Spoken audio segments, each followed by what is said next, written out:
Hello out there, my ghouls and goblins. I hope we're all doing well today. Ed and Lorraine Warren, the most famous demonologists on the planet, maybe in history. I mean, I can't name any other demonologists. No doubt over their hundreds of cases, they've got lots and lots of secrets just waiting to be uncovered. Well, we're gonna take a look at 5 more today. I'm Taylor, your casual crypt keeper, and this is the top 5 Ed and Lorraine Warren secrets that just got uncovered. Let me know down below in the comments if any of these are new to you or if you're experts in all things Warren. Number 5, the real-life Conjuring movies. Now, the Conjuring films are most likely where most of us know anything about the Warrens from. You know, had they not been made, they might have just stayed local New England legends. Notable for their contributions to a few famous cases like the Amityville Horror or the Haunting in Connecticut, a couple other notable ones. But no doubt it was James Wan's Conjuring franchise that made the Warrens into household names and made them not only iconic characters in horror canon, but storied real individuals. But how involved in the films were they, really? Well, unfortunately, Ed Warren passed away before the first one was ever made, so Ed never got to see any of the Conjuring movies. But Lorraine Warren served as a close consultant on them, ensuring that the stories are being presented in an accurate way, accurately depicting the Warrens' relationship as well. Now, of course, there are some liberties taken here and there with the scripts regarding the hauntings, but hey, that's Hollywood. That's how the Hollywood game goes. Fun little trivia for you might not know, even if you're a Conjuring superfan, but the real Lorraine Warren does actually appear in the first Conjuring. I know you're saying, of course she does. She and Ed are the main characters, but I mean the real-life Lorraine Warren is a cameo in the first Conjuring film in a blink and you'll miss it scene. During one of the lecture scenes, you can see her sitting up in the front 2 rows in the crowd. Look for the very old woman who looks about 30 years older than all the other extras. That's the real Lorraine Warren. The actress who plays Lorraine's character in the films, Vera Farmiga, maintained a very close and personal relationship with the real Lorraine Warren, calling her a very close friend. After she passed on Instagram, Vera wrote, "She lived her life in grace and cheerfulness. She wore a helmet of salvation. She donned her sword of compassion and took a shield of faith. Righteousness was her breastplate, and she has touched my life so." Wow, that is an epic description of like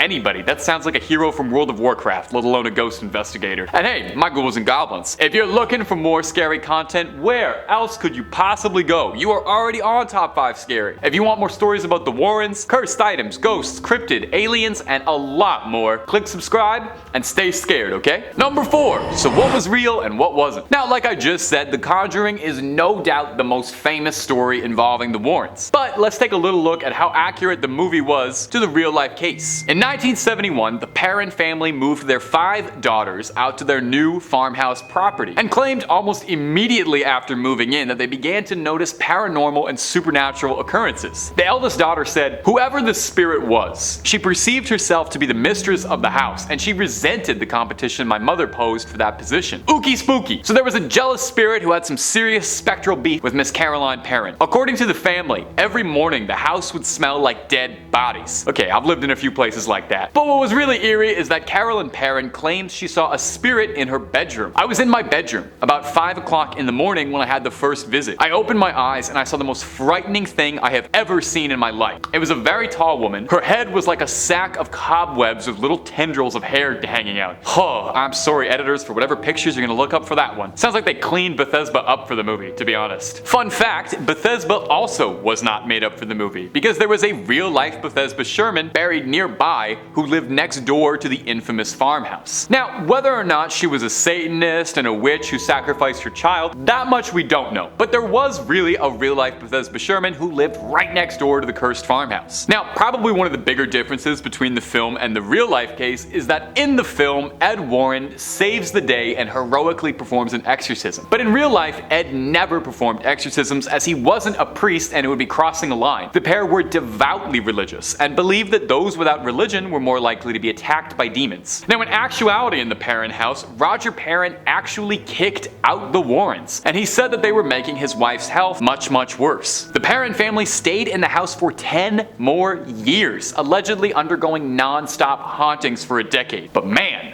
the rent must have been really good. Number 3, they wanted to be artists. You know, believe it or not, the pair of legendary demonologists had actually not always planned on investigating the occult and the unknown. Does anyone really? You can't really go to school for that. When the two had married, they both had believed that they were going to make a career out of being artists. Ed Warren had gone to art school at New Haven, and Ed Warren began a modest career trying to paint landscapes, but he was not finding much success. He felt that he lacked a subject that he believed really spoke to people one made a connection with people, and he was struggling over this. As beautiful as a Connecticut landscape is, it just was not landing with people and he wasn't selling enough. He had held a long-standing interest in the supernatural and paranormal after an incident as a young boy where he encountered a ghostly spirit in his own home. So he decided that for his future endeavors, he would make a collection of paintings of local haunted houses. He would read in the newspaper for stories of haunted houses, then drive up to them, paint the houses outside, and then offer the paintings to the homeowners in exchange for information and intel about the haunting. He and Lorraine actually sort of got their start as paranormal investigators this way. They spent 5 years on the road, traveling as a pair of nomadic haunted house painters turned investigators, in which is no doubt one of the most unique ways to begin a career. Initially, Lorraine was more of a skeptic than a true believer, believing that most of the people they met and spoke to were just people with overactive imaginations. Obviously, she changed her tune a little bit as they made a storied career out of this. After spending weeks that turned to months and years on the road, Lorraine said she felt the similarities between each case despite them all occurring in different states and communities, and saw a beauty in them exploring the world while Ed would be there covered in paint to explain the spirit world to their hosts. Number 2.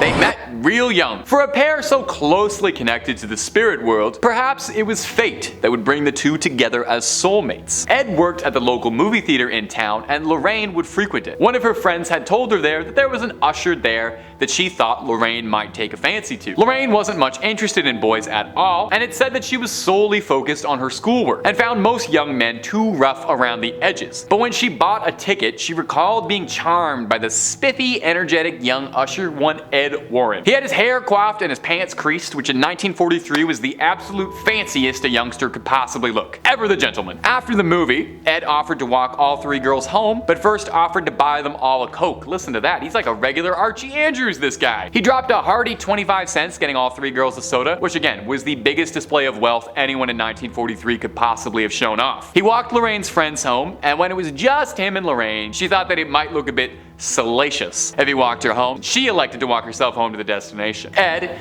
ever the gentleman, nodded and took off. Lorraine claims that when she saw Ed walk away, she didn't see him as a 16-year-old, but rather claims she saw him fully grown, saw him exactly as he would appear as an adult. She wrote in her diary that day that she found the man she was going to marry. Was it fate that had brought them together? Was it a divine purpose? Or were there just not that many cute boys in Connecticut at the time? Ed would be sent over to serve during World War II during the Navy, and he married Lorraine pretty much as soon as he stepped back in Connecticut, and the pair married when they were only 19 years old and remained married to the end of their days. Number 1. They never charged money. Now, over the years, Ed and Lorraine Warren have received their fair share of controversy, accusations, and allegations about their intentions. There were more than a few people over the years who accused them of being little more than charlatans and grifters who were exploiting money out of people who just didn't know any better. The thing is though, while there is absolutely a conversation and a discussion to be had about whether or not they were wildly exaggerating cases or intentionally adding and stretching stories out to make them more exciting for better books and better Hollywood movies, the thing is, as paranormal investigators, they never once charged money for their services. Like I mentioned before, usually their way in the door was to offer a painting. They never asked for money out of the residents of any of their haunted houses or cases that they'd investigated. They probably just asked for the exclusive film rights to the story, if anything, and that's probably not even a joke. The way they mostly made money was by traveling to colleges and universities and giving lectures on the occult and paranormality. Ed and Lorraine, despite calling themselves demonologists, and that being the term most commonly associated with them, insisted that they were educators before they were paranormal investigators. That was their main goal. They had always wanted to make people aware of what had existed beyond the veil of our world. They had a goal of discouraging people from getting involved in what they didn't understand, saying that most of the people they met were young college-age couples, and they had hoped that they could steer them towards a more righteous path. This is why they founded the New England Society for Paranormal Research to uncover mysteries and ended up working on 100 cases since its founding. Now today, the foundation is run by the Warrens' daughter Judy and their son-in-law Tony Spera, who has taken upon himself to maintain the Warrens' legacy, including running their famed Museum of Haunted Objects, It's closed right now. Hopefully just for some like rearrangement. Hopefully Annabelle didn't break loose or nothing. But it is hopefully reopening back soon, so you can get back to peering at that collection of haunted relics and cursed objects. Well, my ghouls and goblins, that looks like it's gonna be all for this video. I hope you walked out of this learning one or two things about our favorite demonologists. Keep on creeping on,